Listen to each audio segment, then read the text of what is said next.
A completely new chance, a clean slate, a fresh start, a blank canvas. Let's see how well Otterbox scores this year's round.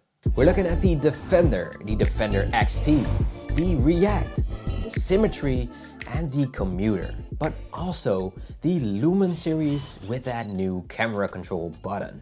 And why not start with that one, since the button is still very popular. And funny enough, it's very similar to the Spigen Ultra Hybrid T. It also features those silicone sides, pretty much identical camera bump, even though it's less prominent on the Otterbox. And if it were not for the backplate, I would have trouble seeing which one is which. Now there is some takeaways though, like the little bumps on the Spigen T, so it can lay flat on a table due to that more prominent camera bump. But the Otterbox Lumen doesn't need it because it's slimmer here. Or the sides, which are much grippier on the Otterbox, much like the UEG Plio for instance. The Spigen T does not really have that as much, and because of that frosted backplate, it will be a little slippier too. The clear backplate on the Otterbox is as grippy as the sides, so the grippiness aspect is certainly won by Otterbox here. The magnets on the other hand are like a 5.5 on the Otterbox and a solid 8 on the Spigens. The fit is pretty much the same, which is good because it's really good on both now. And other than that, the only difference I could find is that the buttons are a little smaller on the Otterbox Lumen. The frosted backplate on the Spigen case is awesome against fingerprints. And you'll notice how quickly that becomes a problem with this case here. So that's something you should keep in mind as well. Then when we're talking camera control buttons, it's the same thing here too. You can very clearly see that the Spigen Ultra Hybrid T's button is much bigger. Not to say that this is any less responsive or anything, because they seem to be exactly the same actually. But the biggest difference I noticed was the clickiness of the button and the fact that the Lumen button is deeper into the case, which is a very subtle difference, but very obvious once you compare the two. Overall speaking, that button performs very well, and I'd say that they are pretty much equal to me. Me personally, I'd like strong MagSafe, so that would be a deciding factor, but other than that, this case is very comfortable and grippy. And I love the UEG Plio, so since that is very similar as far as the material goes, I'd be very happy with this one as well. Very clicky buttons as well, which is always good. And I think the black details look very good with the Desert Titanium. On the Lumen, the sides aren't transparent either compared to the partly transparent on the Spigen T. And I also noticed there is a shiny outer layer on the MagSafe ring on the Otterbox Lumen, which is a fun detail, but it looks off as well. Can't really decide whether or not I like it. If we're really nitpicking, the MagSafe ring is feelable on the inside of the Lumen case, even though without sharp edges or anything, you can feel the difference in material, whereas with the Spigen case, you cannot feel it from either side as it's sort of melted in there.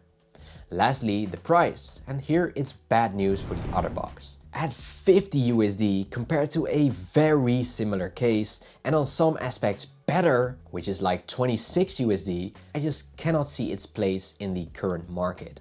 Now they also have the React case, and here the inconsistency starts. No clicky buttons to be found. They made it harder to press them too.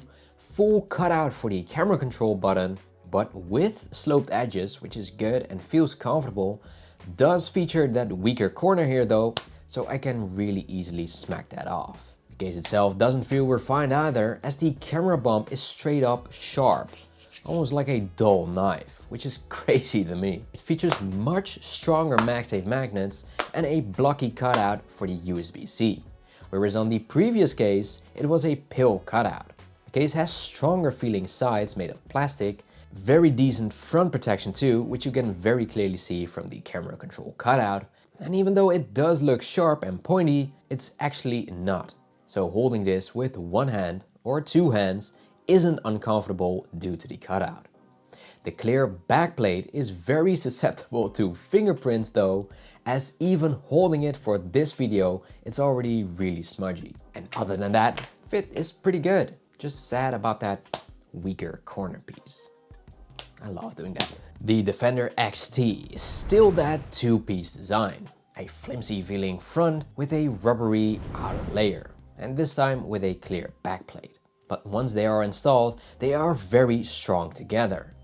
Installing them can be pretty annoying though, since the light flimsy part will just get pushed off really easily. The sides are very rubbery, so the grip won't be a problem here. What will be is that huge cutout on the side. It's got multiple problems. One, it's uncomfortable to hold, it has sharp edges, and especially that part here will dig into your hand when you hold this case. The corners are too big or oddly shaped to still use it comfortably. It's now a little more difficult to even use the button. It does feature sloped edges, so when actually using it, you won't feel the sharp bits. But like I said, you have to hold your hands really awkwardly to even use it. The case itself also isn't the most comfortable. It reminds me a lot of the Spigen core armor, and it's exactly for the same reason too. The edges are just too sharp and will also dig into your hand.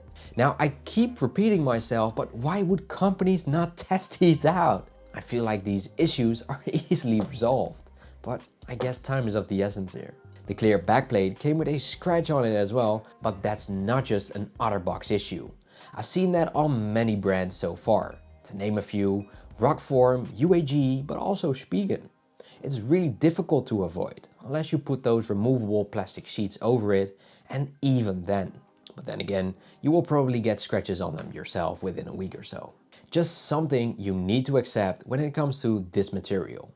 Good camera bump, not sharp here, and feels sturdy. Easily removed USB-C cover as well, not too stiff, so easily moved when you want to use the USB-C port. Buttons are harder to press and not clicky at all though. Lastly, MagSafe is pretty good here at like a 7.5 out of 10. Now there's of course also the regular Defender, a three-part design, a layer of shock absorbing material on the inner on which you can just lay in your phone and then click the top part on there. Once that's done, which is much easier than on the XT by the way, you just put this soft rubbery layer over it. It does feature a huge camera control button cutout though, just like the XT, but funny enough it's not sharp here at all, since the rubbery outer shell has different shapes too. It's not sharp here either.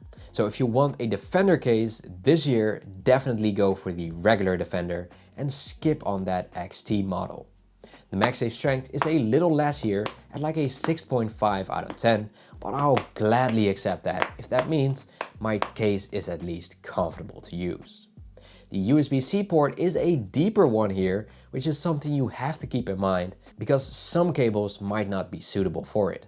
It also features that dust and debris cover and is easily popped out as well. Now the funniest part to me here is that the buttons are actually clicky. So Otterbox does know how to make them, they just don't care. The case does make the iPhone feel very big and bulky, but the case is also very grippy, and even though it may look and feel like a brick, it's pretty much impossible to destroy your iPhone now. So there's at least that. The case is easily deinstalled too within seconds.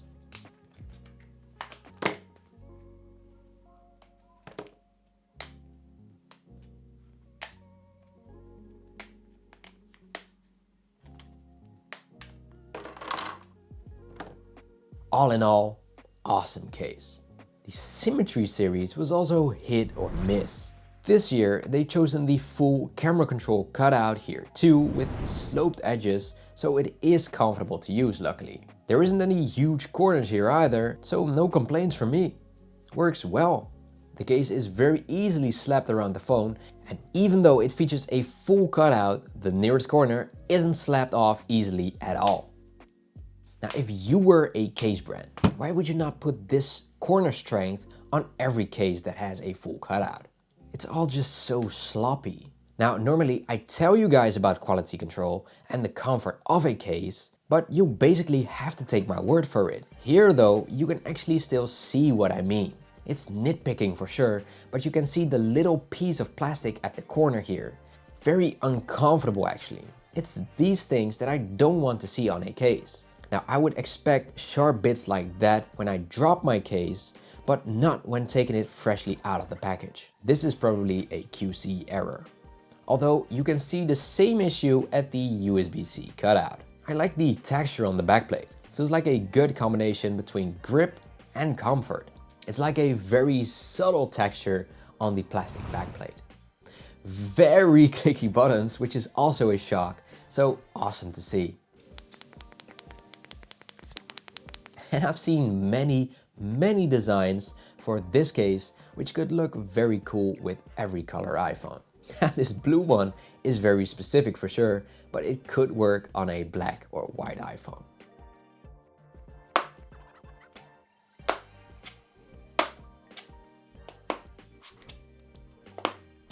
Then finally, we also have the Commuter case. A two-piece design. Much like the Spigen Tough Armor, it's just made out of a stronger backplate at the back and a soft rubbery inner. At first the fit seems tight, but there's no click to it at the end because of that rubber. That wouldn't be an issue for me if the fit is right. Unfortunately, the rubber is easily slapped off. Almost as if it's made for the 15 Pro Max. It's actually so bad that I would no longer recommend any of you out there buying this case. Then there's also the fact that it's not 100% symmetrical over the edge of the iPhone, which not only looks off, but it suggests weak sides too, which is totally the case. Not only here, but on both sides. It does feature a USB-C plug again, which is easily popped out and is great. Camera control is used easily and the corner isn't easier to slap off, but here that doesn't really matter. Buttons aren't clicky and they make it harder to press too. Yeah, not looking great, is it? Hopefully this answers a lot of your questions and you'll see them very soon in my tier list.